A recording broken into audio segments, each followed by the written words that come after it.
Excited to bring our next guest in. He is going to be taking on MJF. Big time match happening at AEW All Out in Chicago on Saturday. So if you are in Jonathan Hood's neck of the woods, make sure you check it out in Chicago. Daniel Garcia.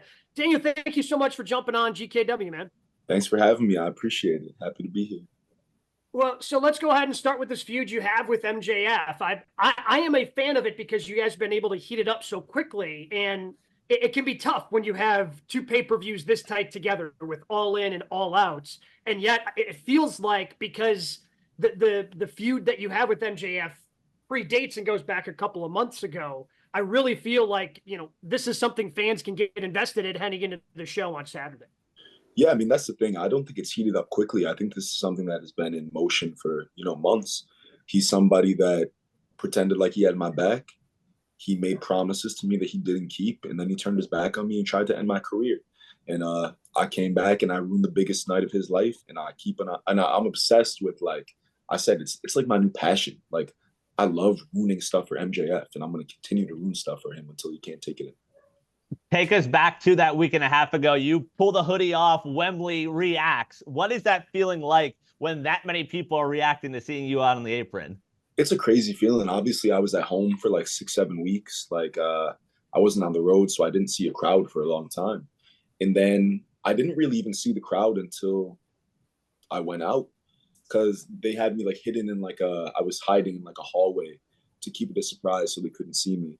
So, I walked backstage with my mask on and my outfit on, and then I walked out and I saw the crowd for the first time and ripped it off and, saw everybody's beautiful faces and heard a great reaction. It was definitely a moment I'll remember forever.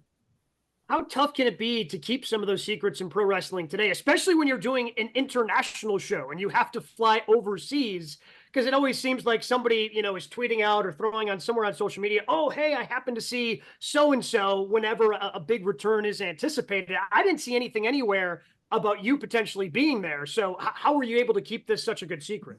That's intentional. It's very, very hard to keep a secret in wrestling. And, a lot of times the best way to keep a secret is just to tell nobody. Keep it to yourself. And, that's kind of what you have to do sometimes. And there are ways you can kind of, move secretly and find your way around not having to see anybody in the city that you're in. And I took every precaution that I could possibly take in order to keep this the best secret as possible. And I think it paid off. You talk about your family a lot and what they mean to you. What is their reaction when you tell them about some of these moments? When you say, hey, there are 50,000 plus in London that are going nuts for me. What's their reaction to stories like that? I brought them with me. Okay. Yeah, it wasn't just something I had to tell them. I said, no, you guys are going to come to London with me. It was nice. We stayed an extra day Monday too, so I didn't have to walk around London with a hoodie and sunglasses on, trying to not be seen.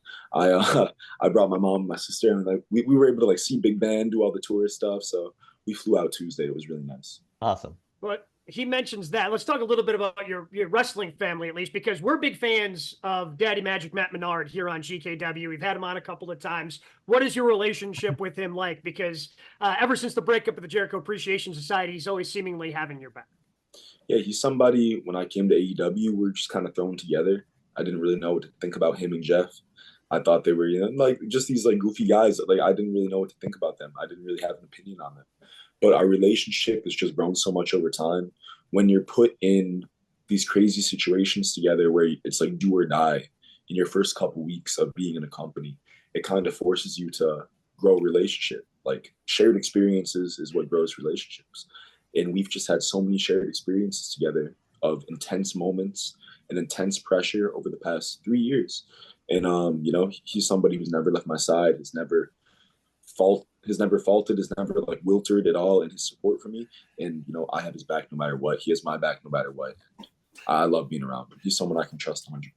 He talks about him being on the show in our maybe 20 to 30 minutes total with him. We still have stories we talk about from just talking to Daddy Magic. What are some of those moments you've had where you sort of shake your head and you're like, what did he just say? But inside, you're laughing hysterically. I mean, it's something different every week. I mean, you hear the stories. He is, I think, the funniest person at AEW.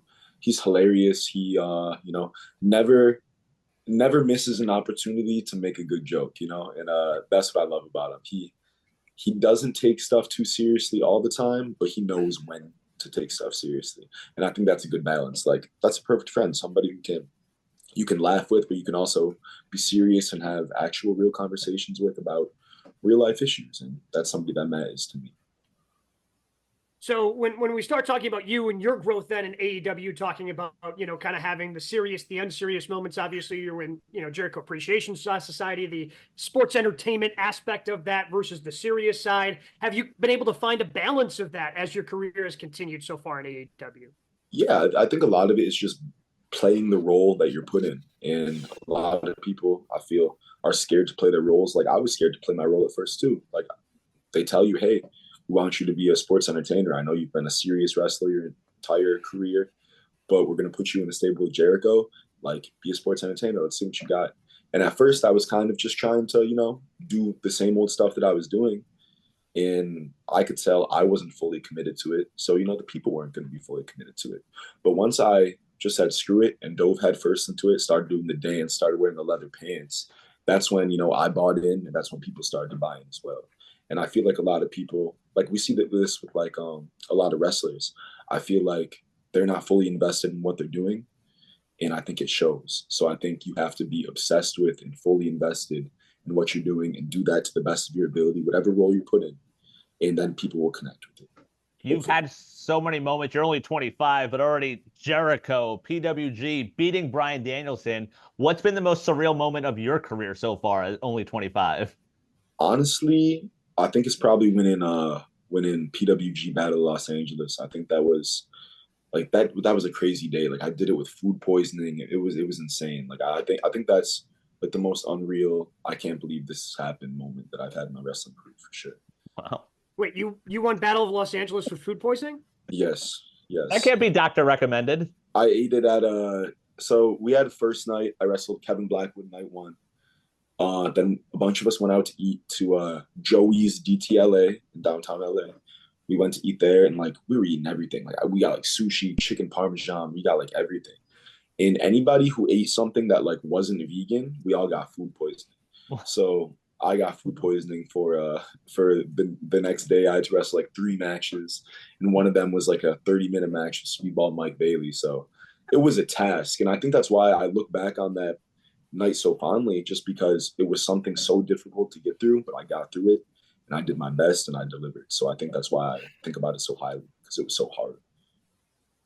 You are, as Bryan mentioned, so young, so early in your career. What you've had the ROH Pure Championship. What other goals do you have for your pro wrestling career? Man, I mean, the goal that I've had for probably the past 2 years, it's really a goal that only one person can do, is I really want to be the person to retire Bryan Danielson. That's something that I really want to do. To me, that would mean more than any title, any accolade. I feel like that's the biggest notch in my belt that I could ever get. Yeah. And that is my main focus, and that is my goal. Your name right now is one that's in headlines, where you're going to be, what you're doing. How do you process that when everyone's rumored and talking and speculating about your future? How do you process that? I won't lie. I mean, it can be difficult sometimes when every time you open up your phone and it's somebody assuming something about you and your life, not even just like your career. It's like it's real life stuff that people are assuming about. So sometimes it can be a little difficult, and it can get into your head, and it can like make you just like question everything, and it can be frustrating because you're like, where is this information coming from? Where are people getting this information? So honestly, it can be a lot to process sometimes, but I think if you just, move with integrity, stick to your guns, and have full belief that, that you're doing what's right and that you will do what's right, I think that's what matters most. I think if you do that, it can be easier to block out the noise than if you're not. I want to go back to Bryan Danielson. Why would that be such a crowning achievement for you?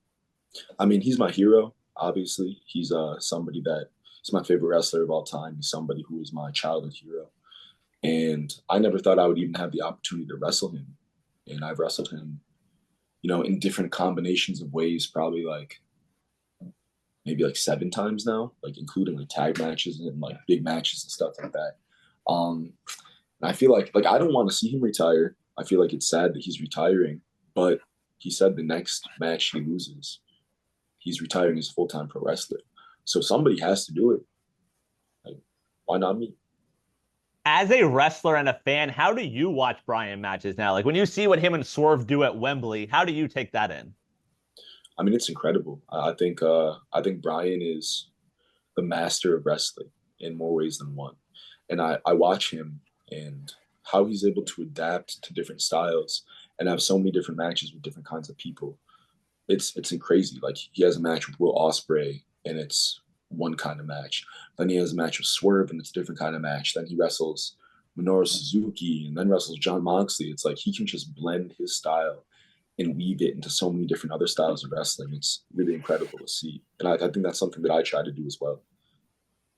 What do you think you've learned from him, being able to work with him the last couple of years? Because we were just also talking about, you being a serious wrestler. And when we're talking about technical wrestling, obviously Bryan Danielson gets mentioned. I'm in Milwaukee. I was there last night, Daniel. And again, the yes chant, which has been going on for over a decade at this point. I mean, that's as sports entertainment as it gets. You get the crowd behind you. What are some of the things you think you picked up from Bryan Danielson? I feel like I've been picking up stuff from Bryan since I was a kid. Like, you just never stop learning. And I think he's taught me more than he realizes in a lot of different ways. I'll leave it at that. Big one this weekend, obviously, against MJF at All Out. Jeff Jarrett told Fightful he thinks this match is a crossroads for you. It's a big, whether you win, you go one way, whether you lose, you go the other. How important is Sunday's match to you? I mean, I'm sorry. I think this match is a lot more important than people realize. I think, you said Jeff Jarrett said that. I think that's, perfect way to put it. I think that this match means everything to me. I think a lot hangs in the balance of this match personally and professionally. And I need to walk away from this match with a win. It's a non-negotiable for me. Is this the most personal feud you think you've had? This is the most hateful feud that I've had. Most personal, I would say, would be the stuff with Bryan and Jericho, because that was a war for my soul. It really felt like who makes the decision of what Daniel Garcia's future will be. But the thing is, that was somebody making a decision for me. Jericho wants me to go one way. Bryan wants me to go the other way. This match is me making a decision for myself. And I think that's the biggest part of it. Yeah, you talk about being a fan. We see all the time Tony Khan's a fan. What's it like working for Tony Khan? It's great. Tony's a great boss. Awesome. What do you think when you see AEW? Because again, we see it all about. There's a lot of negativity, it seems, around AEW. But what I see, man, I see you guys doing what you did at Wembley. I see the announcement, of All In coming up in Texas next year and going to Globe Life's field. When you see that negativity, how do you just kind of chuckle and laugh it off, or how do you process that? I mean, the negativity, I feel like it's not even real. I feel like sometimes I see these negative opinions and it's like AI generated. Like it doesn't even feel like a real opinion that somebody can have. Like, are there valid criticisms about AEW? Yeah, sure. There's valid criticism about everything. But I think like the majority of the negative comments, it's just to, hate on the challenger brand. And I think that's wrong because, I don't think it's not wrong. You can do whatever you want. Yeah. But if AEW didn't exist, a lot of people in wrestling would be making a lot less money. A lot of people in wrestling would not have jobs. And a lot of people who cover wrestling would not have jobs because hating on AEW feeds a lot of mouths. So if AEW wasn't around, a lot of people wouldn't have food to put on their table. You know what I'm saying? So AEW being around for people is a net positive in every single way. Like there's no negative in the world of professional wrestling that AEW being around causes. It's only a positive.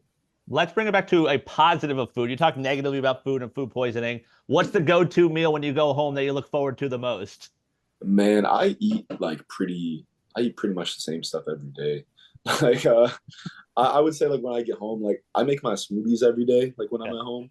So when I get home, I just really miss those. Like when I'm on the road, I'm like, dang, like I really miss making my smoothies. So Really?